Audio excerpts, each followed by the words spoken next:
Her er Sebastian. Sebastian skal til at lave mad med frityreolie. Derfor er det vigtigt, at han er opmærksom på brandfaren. Da frityreolie kan blive meget varmt, og det kan blive farligt. Nu vil Sebastian tænde for varmen under gryden. Olien bliver nu varm. Olien bliver meget varm. Men hov, Sebastian, kan der ikke godt gå ild i olie? Pas på, Sebastian, der er ild i olien. Stop, Sebastian. Du må endelig ikke putte vand på den varme olie. Det kan være meget farligt og skabe en eksplosion. Nu er det vigtigt, at du bevarer roen. Godt, og så skal du huske dine brandinstrukser. Sebastian, det er vigtigt, at du slukker for varmen.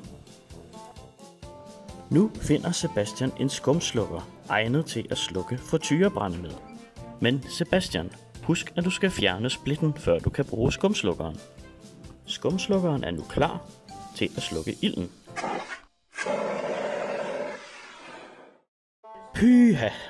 Nu har Sebastian slukket ilden, men det er vigtigt ikke at forlade gryden, men derimod holde øje med, om branden skulle blusse op igen.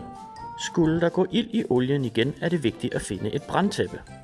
Sebastian får nu et brandtæppe. Tæppet foldes ud.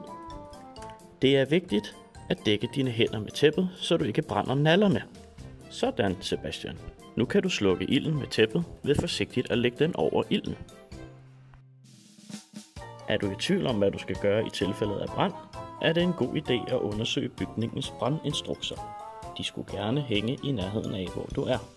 Bliver det nødvendigt, kan du altid ringe til brandvæsenet på 112.